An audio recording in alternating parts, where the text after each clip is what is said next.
santificados por su verdad. Hola, soy Enrique. Hola, yo soy Guadalupe.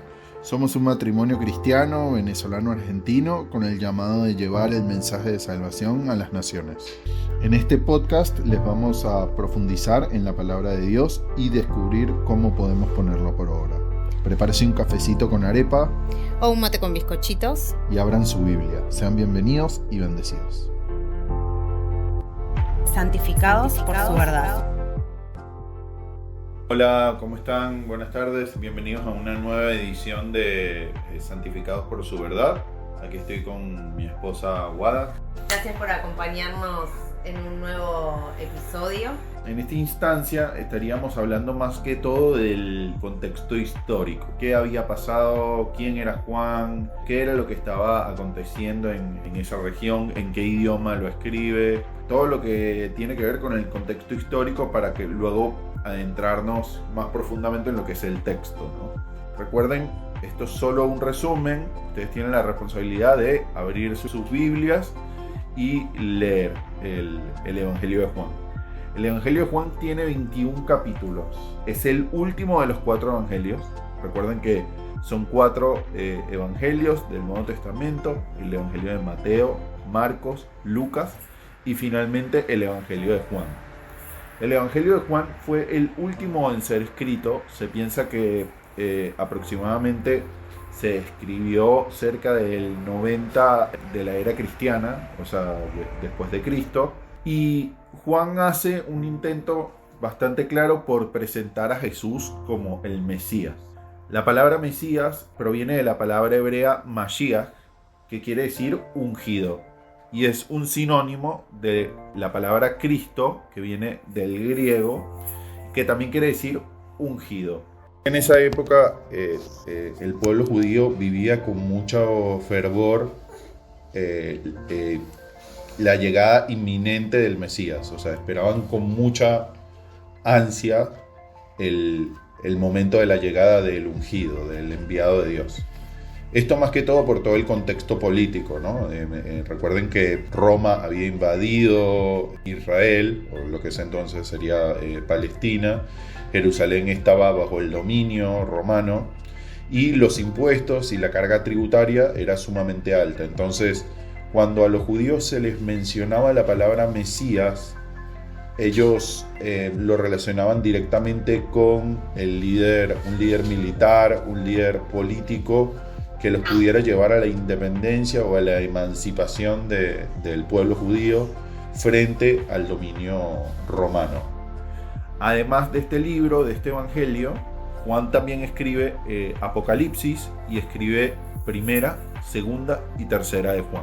A lo largo del texto, Juan se identifica a sí mismo como el discípulo amado. Al principio, si alguna persona nunca leyó Juan, va a poder ver que es algo que se reitera, de hablar del discípulo al que Jesús amaba. No es sino hasta el final que Juan termina revelando de quién se trata ese discípulo que Jesús amaba. Juan mismo lo termina reconociendo, ¿no? Juan era hijo de una persona que se llamaba Zebedeo. Su madre, aparentemente, todo apunta que se llamaba Salomé.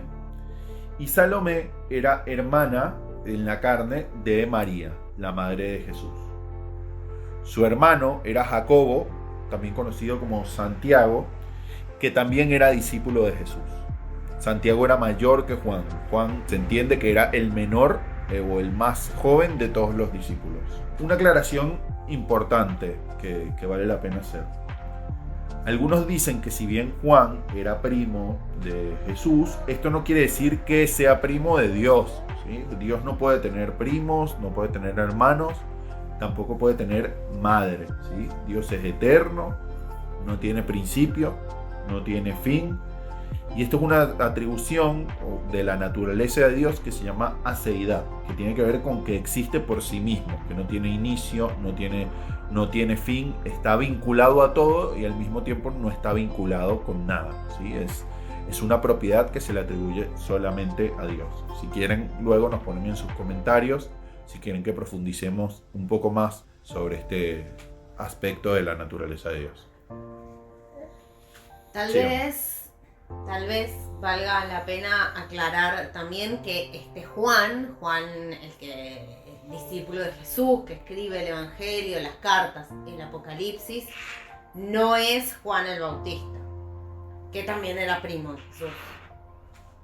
Ese es un muy buen punto, y ese tiene que ver con el capítulo 1 del Evangelio de Juan, y es así como dices tú, amor. Cuando hablamos de Juan, del Evangelio de Juan, estamos hablando de Juan el discípulo, no Juan el Bautista. Luego vamos a profundizar un poco más sobre este punto. Y al contrario de lo que se piensa, Juan no pertenecía a una clase social baja. Zebedeo, el padre de Juan, por lo que nos comenta la palabra, era un pescador y un empresario de la época bastante próspero, que le permitía también tener acceso a personas de la élite judía de la época.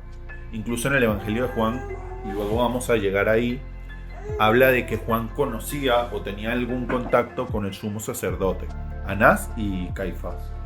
O sea que se codiaba, digamos, con la alta clase de la época de los judíos. Era una familia próspera, y también Juan, si bien todo apunta que no iba a las escuelas rabínicas de la época, es decir, a las escuelas de los fariseos, sí tenía una formación que le permitía leer y escribir, y al mismo tiempo también tenía un entendimiento de la palabra, del canon judío, es decir, de la Torá, de los 5 libros del Pentateuco y del resto de los libros del Antiguo Testamento. Entonces, existen evidencias también de que Juan, si bien no iba a una escuela, Juan sabía leer y escribir, y también tenía una formación religiosa bastante importante que lo llevaba a tener como ese conocimiento de la palabra.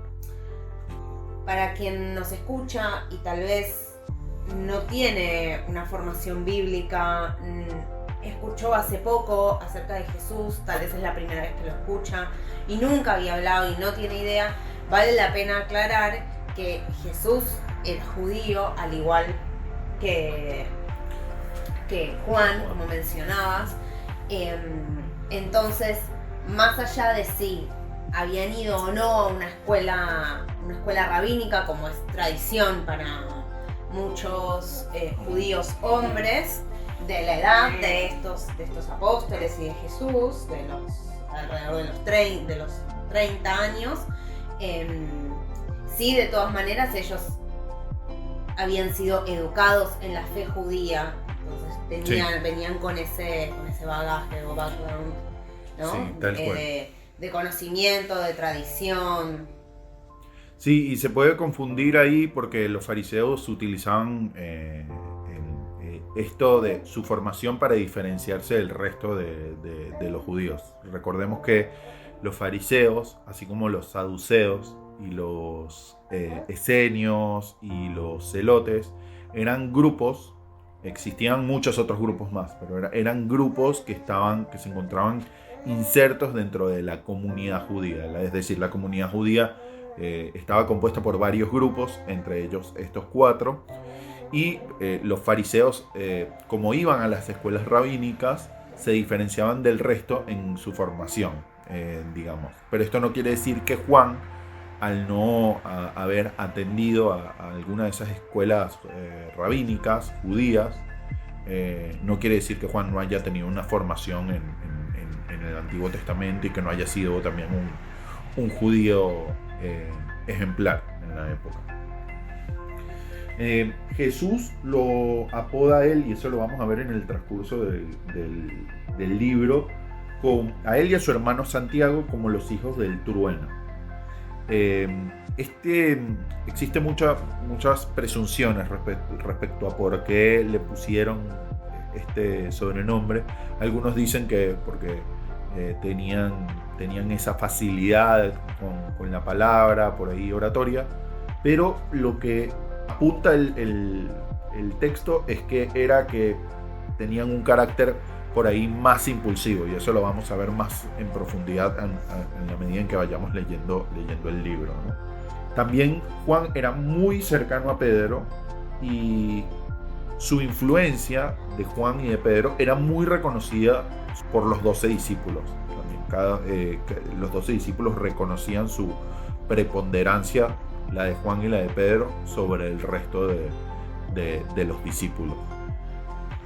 Para la época en la que se escribe, es muy probable que el Evangelio haya sido redactado en la isla de Patmos, hacia el año 90. Recuerden que Juan había sido encarcelado, ¿sí?, y enviado a esta cárcel en Patmos, que es una isla que queda en el Mediterráneo hoy. Y también Juan fue, esto es información bíblica también, que Juan participó de la iglesia de Éfeso y probablemente fue su pastor durante bastantes años, hasta su muerte a una edad muy avanzada. Para cuando Juan escribe, el segundo templo de Jerusalén había sido destruido por los romanos bajo las órdenes del emperador Tito, y también cumpliéndose la profecía de Jesús, que dijo que no iba a quedar piedra sobre piedra en ese templo. Pedro ya había sido crucificado al revés, Pablo había sido decapitado, y muy probablemente el resto de los 11 discípulos habían fallecido. Así que bueno, Nos vamos a meter de lleno en algunos capítulos, los más que podamos, así vamos avanzando juntos. Santificados por su verdad. Señor, gracias por esta oportunidad de Padre amado, aprender más de tu palabra, de profundizar en el conocimiento de ella y también en el conocimiento de vos, Señor. Te pedimos por todos los que estén escuchando y también por nosotros, que no agreguemos nada, ni un punto ni una coma a tu palabra, y podamos ser luz para aquellos que aún no te conocen o que están empezando a conocerte, Señor.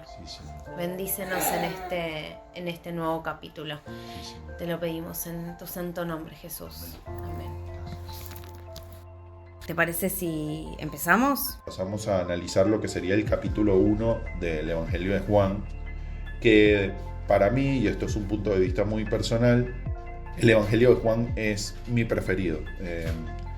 Habla de cuestiones muy teológicas y de principios y de relatos de una persona muy cercana a Jesús, como lo fue Juan. Juan fue el último de los evangelistas en escribir este libro, y comienza hablando de lo que es el verbo hecho carne, lo que sería la palabra, ¿no? La palabra de Dios hecha carne. Y aquí Juan empieza a introducir lo que sería en el capítulo 1, versículo 1 al 12, la doctrina de la Trinidad, que para muchos de nosotros es un misterio, ¿sí? Hay muchas cosas de la Trinidad que no podemos entender. De hecho, la palabra Trinidad no se menciona en la Biblia, pero sí entendemos que para ser salvo debemos no solo creer en Jesús, sino en las otras dos personas de la Trinidad: Dios Padre, Dios Hijo y Dios Espíritu Santo. Así que Juan empieza como a explicar desde el capítulo 1 en qué consiste ese plan de salvación de Dios. ¿Qué papel juega Cristo? ¿Qué papel juega Dios, el Padre? ¿Qué papel juega el Espíritu Santo? Y ahí empieza denominando a Jesús o identificando a Jesús como la luz del mundo. Recuerden que el mundo se encuentra en total oscuridad, se encuentra en tinieblas. El mundo le encanta estar en tinieblas, al mundo no se siente cómodo estando en oscuridad, porque si se acerca a la luz, su pecado va a salir a relucir y esto va a traerle vergüenza. Entonces prefieren directamente, y esto nos involucra a todos como seres humanos caídos, preferimos directamente estar en la oscuridad que a la luz. Pero Jesús nos trae a su luz, ¿no? En su misericordia. Por eso en el versículo 12 Juan escribe: a todos los que creen en su nombre les dio la potestad de ser hechos hijos de Dios. Y acá hay una distinción importante que hay que hacer, ¿no? Porque en el mundo católico y creo también que en muchas iglesias cristianas se pregona la idea de que toda la humanidad somos hijos de Dios. Esto no va en contra de los principios bíblicos que enseñan que somos criaturas de Dios, que sí somos creación de Dios, pero solo somos hijos de Dios aquellos que creemos en el nombre de Cristo, en el nombre de Jesús.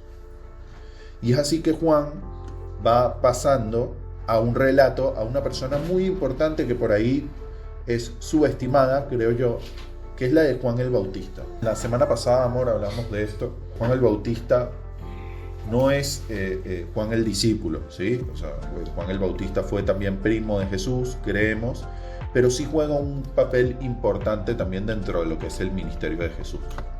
Juan lo describe como una persona que fue preparando el mensaje, el ministerio de Jesús, fue allanando el camino para que Jesús pudiera tomar protagonismo. Eso es una profecía cumplida también en Isaías, aquella que dice que Dios que clama en el desierto, ¿no? Que se menciona en el capítulo 1, versículo 20 al 27. Y una cualidad llamativa que tiene Juan el Bautista, incluso por sobre sus discípulos, era que Juan el Bautista sabía que lo verdaderamente importante era Jesús. A veces los cristianos pensamos que nuestro ministerio o nuestro ejercicio dentro de la iglesia es más importante que Jesús se dé a conocer o dar a conocer a Jesús a las naciones. Esto no tiene que ser así. Nosotros tenemos que entender que nuestro ministerio está totalmente subordinado a la obra de Cristo y a su iglesia. Su iglesia tiene que ser cada vez más instaurada en el mundo y el nombre de Jesús tiene que ser conocido en todas las naciones para que cada vez más almas sean salvas y el reino de Dios sea expandido. Esa es la idea principal de Juan el Bautista. Juan el Bautista desde el principio dijo: yo quiero menguar, yo tengo que menguar, yo tengo que dar un paso al costado y Jesús tiene que tomar protagonismo. Una cualidad increíble en un hombre que pudo fácilmente decir: no, yo compito con Jesús o yo continúo con mi ministerio. Yo vine primero, abrí camino, lo cual es algo súper valioso y valiente en su contexto. De hecho, Juan el Bautista muere como muere, y en manos de quien muere por la forma y los motivos por los que él predicaba y las cosas que señalaba, como exhortaba a los demás que estaban en pecado.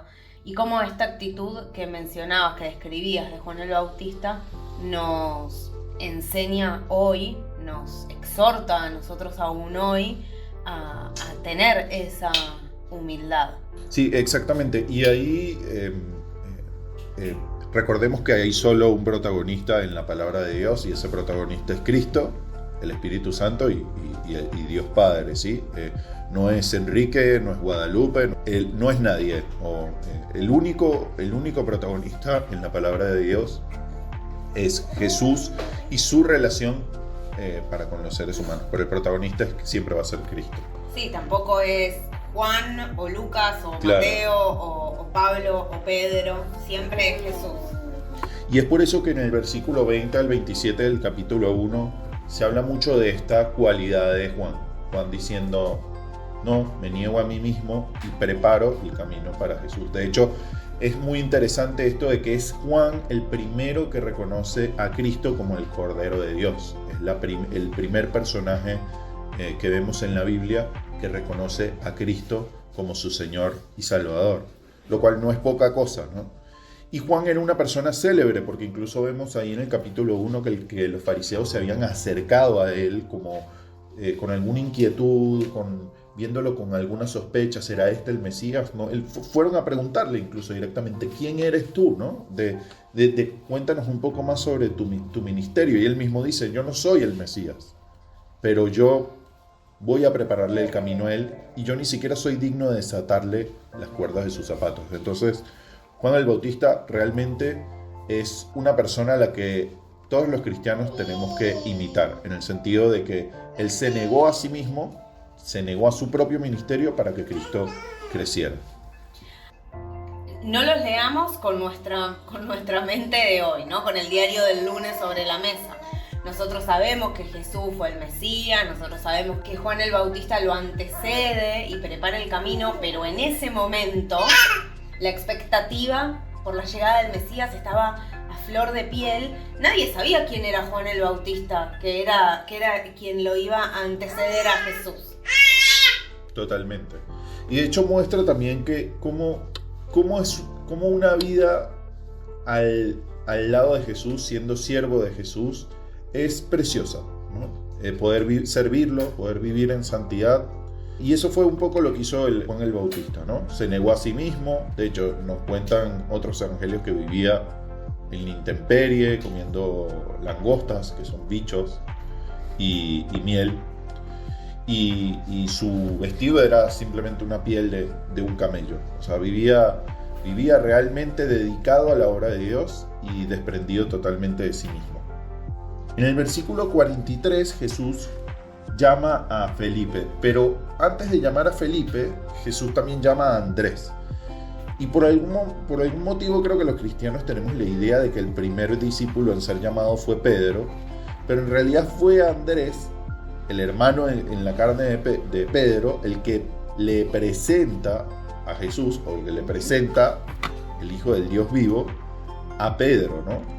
Luego Pedro con el tiempo va tomando como mayor relevancia, pero Andrés fue el primer discípulo formalmente de Jesús, y también podemos asumir que, por lo que nos dice el capítulo 1, que Andrés también fue discípulo de Juan el Bautista. En el versículo 43, Jesús llama a Felipe y le dice: sígueme. Mi esposa, acá Guada me regaló un libro de John Piper. Se llama No desperdicies tu vida. Y algo que propone ahí el pastor Piper es que todos los seres humanos tenemos dos opciones.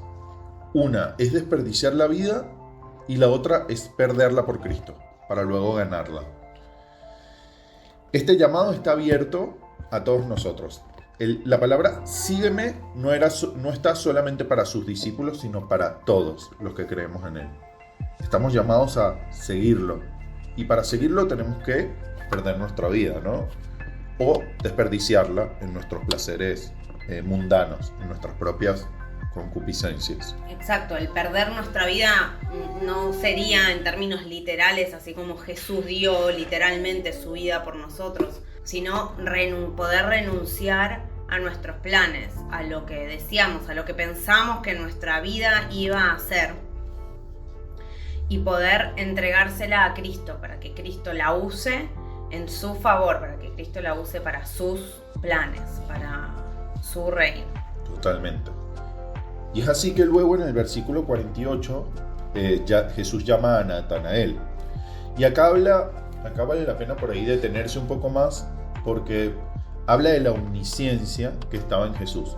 Hay un concepto que se llama unión hipostática, es decir, que en Jesús, mientras Jesús vivía, Jesús conservaba su naturaleza divina como Hijo de Dios, pero también era un ser humano, entonces conservaba también su naturaleza humana.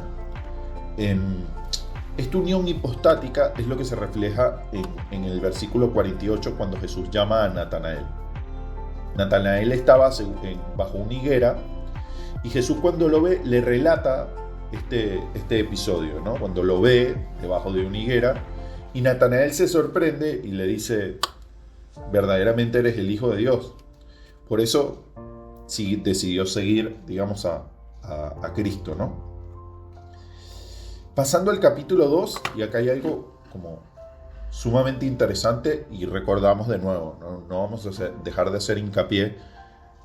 Por favor, lean sus Biblias, ¿sí? Lean el Evangelio de Juan y complementen este podcast para ilustrarse un poco más o para profundizar un poco más sobre las enseñanzas del Evangelio de Juan. En el capítulo 2 vemos las bodas de Caná. Juan nos relata las bodas de Caná. Y acá también vale la pena hacer como detenernos y hacer como un estudio más minucioso, ¿no? El catolicismo toma este capítulo, el inicio de este capítulo o este relato, lo que sería considerado el primer milagro de Jesús, el convertir el agua en vino, aprovechan para darle protagonismo a la figura de la Virgen María. Recuerden que nosotros en el cristianismo no odiamos, no detestamos a la Virgen, De hecho, nosotros amamos a María, creemos que fue una mujer virtuosa, que fue una mujer obediente, por algo el Señor la eligió para ser la madre terrenal de su Hijo. Pero Jesús es Dios y Jesús no puede tener madre, ¿sí? El protagonista del Nuevo Testamento es Cristo y no María, ¿sí? Y luego vamos a hacer un poco más de una explicación por ahí un poco más exhaustiva respecto a este tema. Y recuerden que María en el Evangelio de Lucas, no vamos a hablar del Evangelio de Lucas en pero dice: he aquí la esclava del Señor. Y si María era la esclava del Señor, María tenía que entender que ella estaba totalmente subordinada. De hecho, lo tenía bastante claro. Y por eso es importante entender que solo la gloria es para Dios y para su Hijo Jesús y para el Espíritu Santo. Lo demás es idolatría. Por eso en 1 Timoteo 2:5 Pablo dice: solo hay un intercesor entre Dios y los hombres.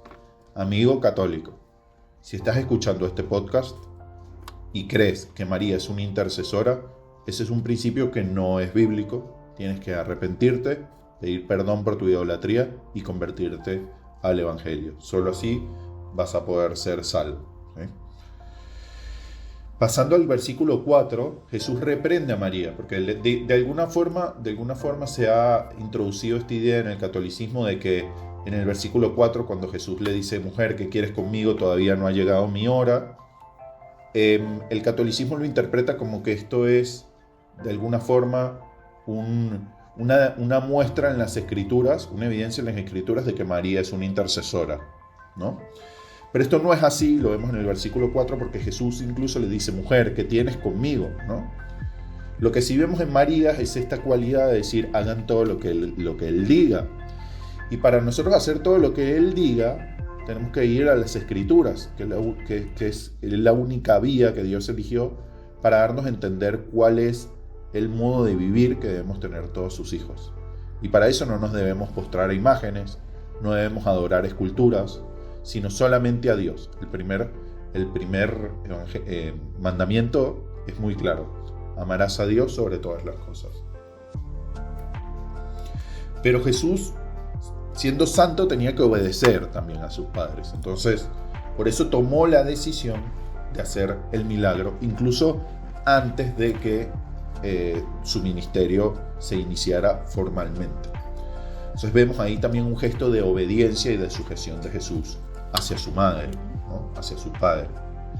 En síntesis, podemos decir que el catolicismo hace una interpretación equivocada de este apartado, colocando a su madre María como intercesora, cuando esa atribución está únicamente reservada a Cristo.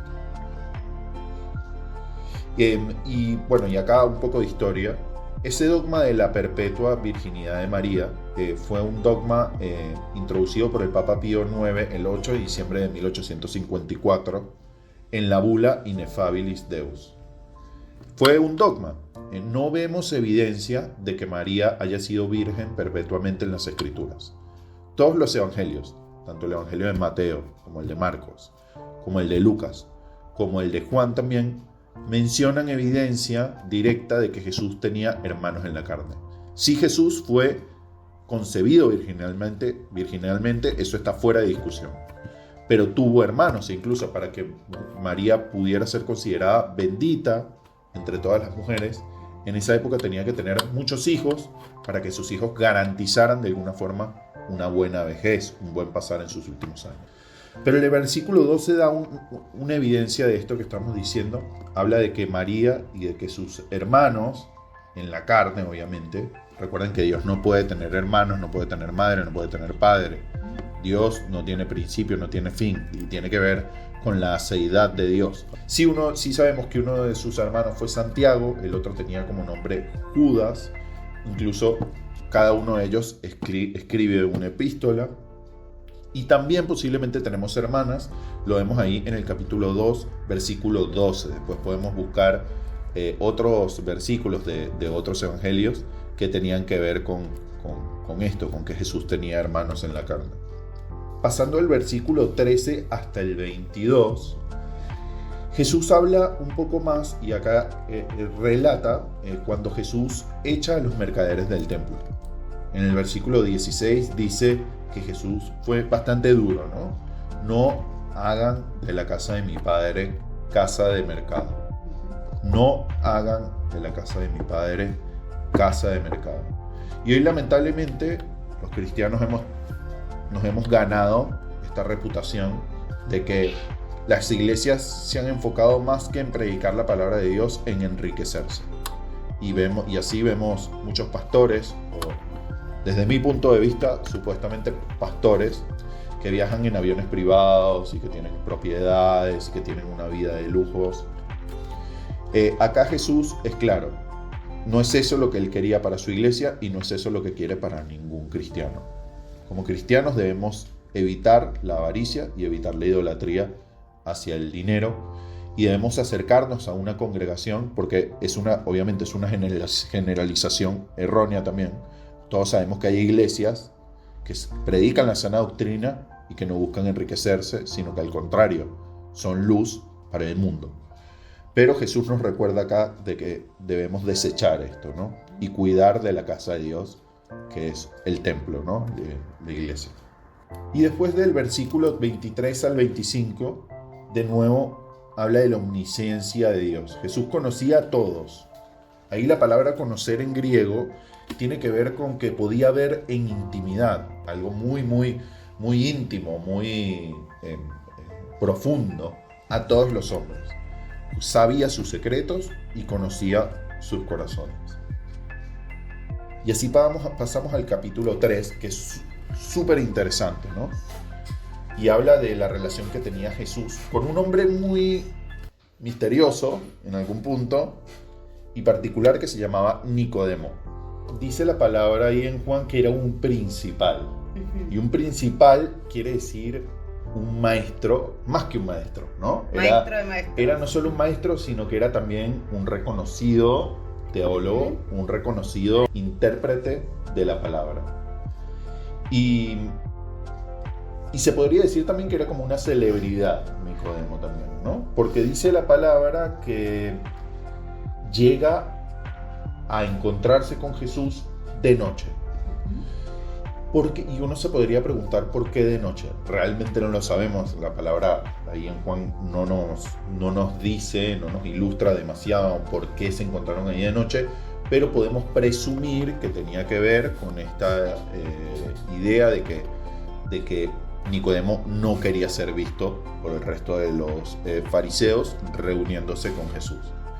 De todas formas, o sea, en ese gesto de cobardía vemos valentía, ¿no? Incluso Nicodemo se ve como de alguna forma intrigado por la figura de Jesús y por eso va y se reúne con él de noche en el lugar donde Jesús estaba descansando, digamos, ¿no?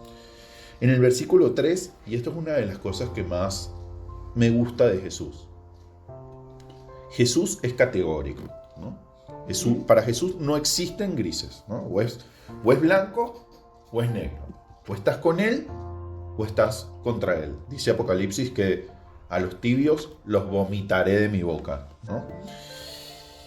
Y aquí le dice a Nicodemo en el versículo 3, de cierto te digo que si no naces de nuevo no puedes entrar al reino de los cielos. Y esto es algo que continúa vigente para todos, ¿no? Si queremos entrar al reino de los cielos tenemos que nacer de nuevo. Y ahí Nicodemo se empieza a preguntar, ¿no? Y sobre todo los judíos son bastante prácticos, ¿no? Son muy...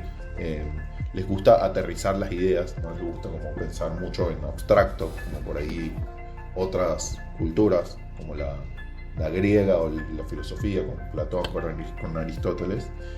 Dice, ¿cómo voy a poder nacer de nuevo, ¿no? Si ya nací, su madre seguramente estaba muerta para ese entonces.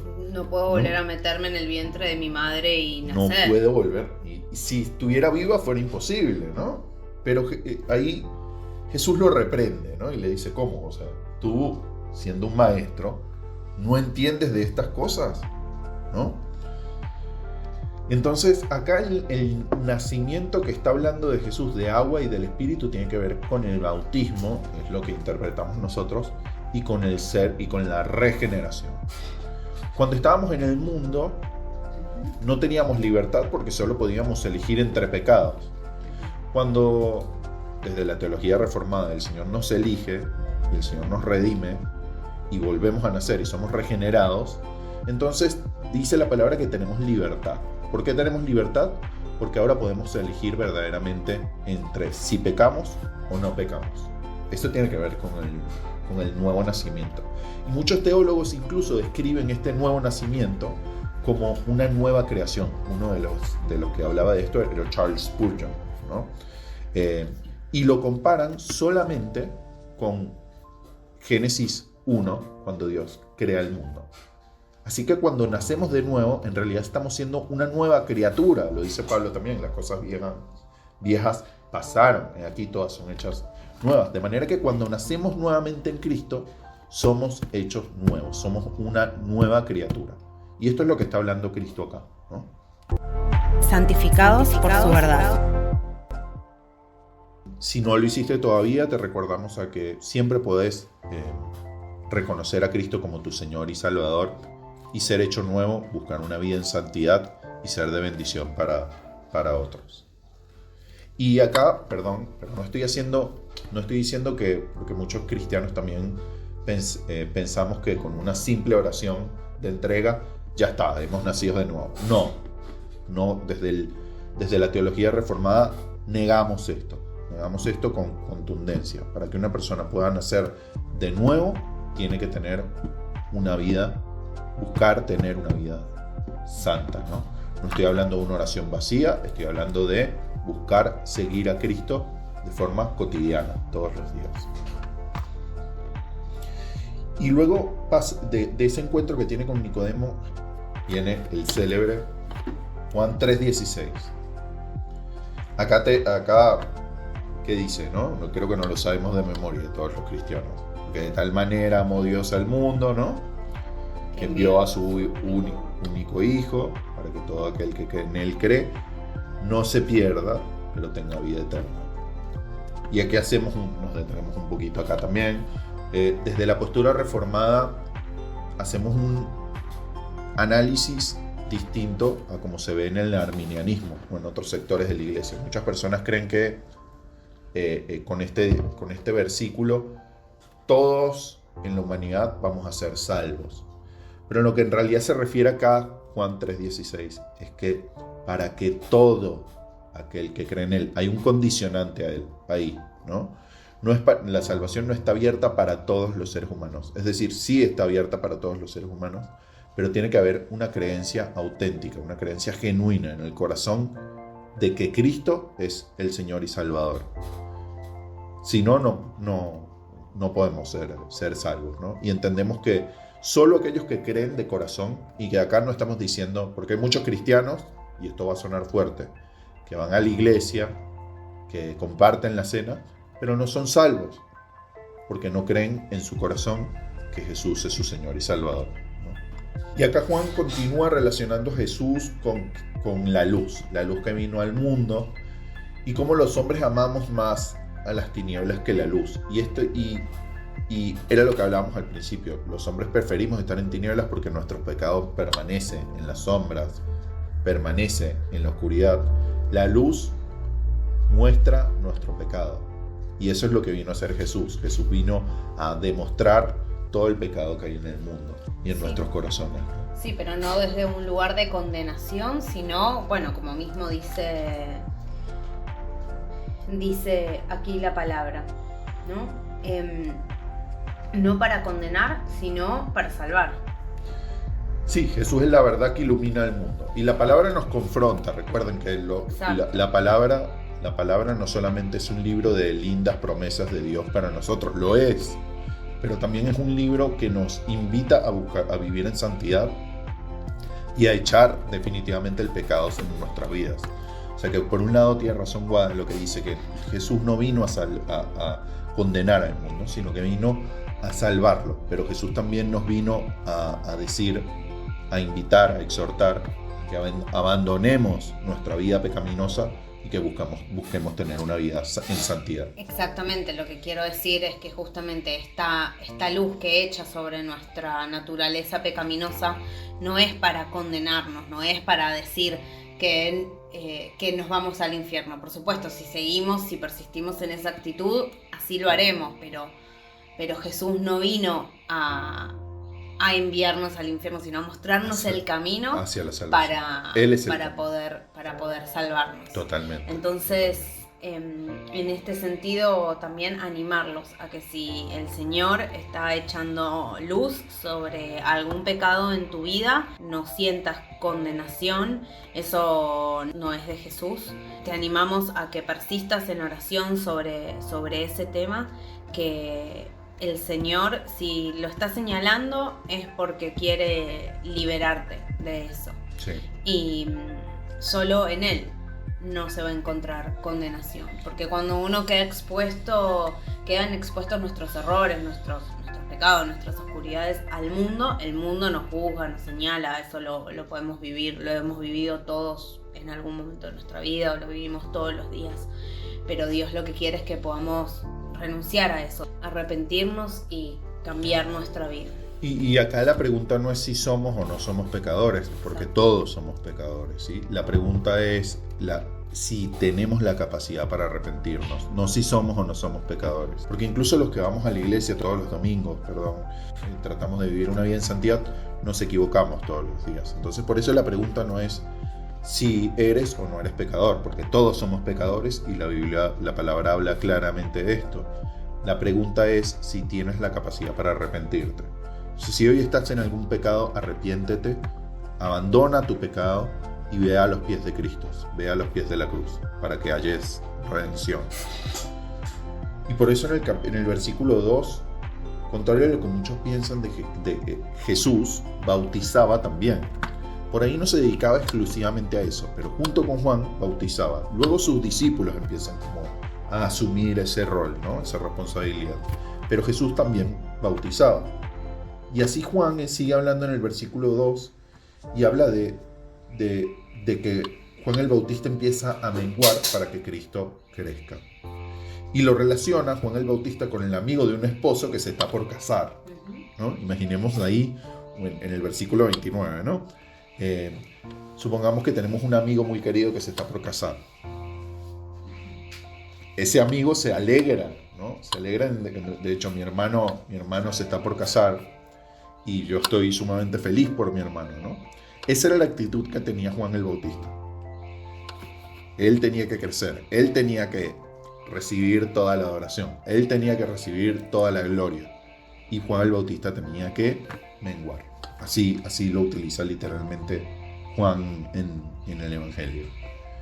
En el versículo 31 al 38, Jesús se revela a sí mismo como Hijo de Dios y reitera en el versículo 38 que el que cree en el Hijo tiene vida eterna, pero el que rehúsa creer en el Hijo no verá la vida. Y ahí es Jesús mismo el que menciona esto. Y dice que al que no cree, la ira de Dios está sobre él. Y una idea que se ha introducido de Gandhi en las iglesias es que Dios ama al pecador, pero odia al pecado. No. Hay muchos pasajes bíblicos que hablan y la postura reformada lo refuerza con vehemencia también, ¿no? Dios no puede amar al pecador porque Dios es un Dios justo, Dios es un Dios santo. Si Dios es santo y ama al pecador, entonces Dios no sería del todo santo, Dios no sería del todo justo, ¿no? Bueno, claro, si Dios ama al pecador, entonces el que no peca, ¿para qué no peca? Si Dios va a amarlo igual, si peca o no peca, ¿no? Tampoco sería tan justo, entonces.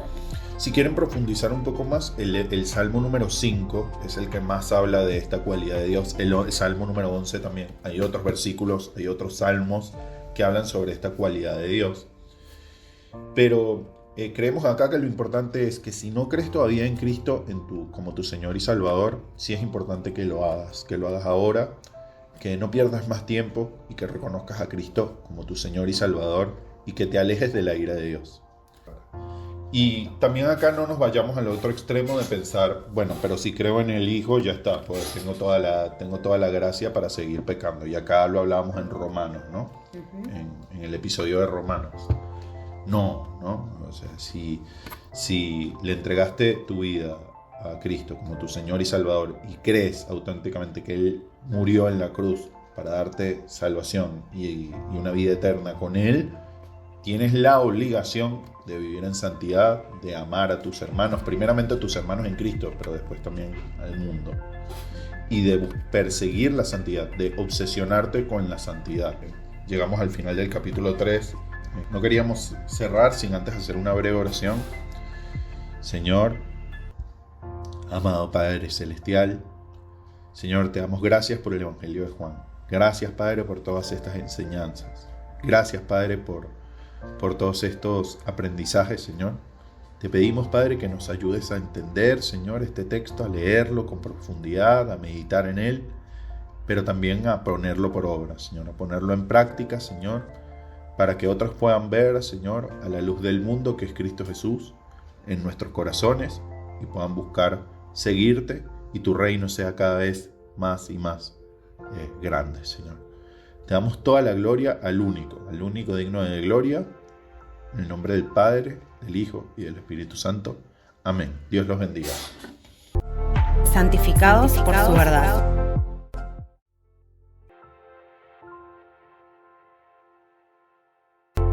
Recuerda seguirnos y tocar la campanita para recibir las notificaciones sobre nuevos capítulos. Dios te bendiga. Santificados por su verdad.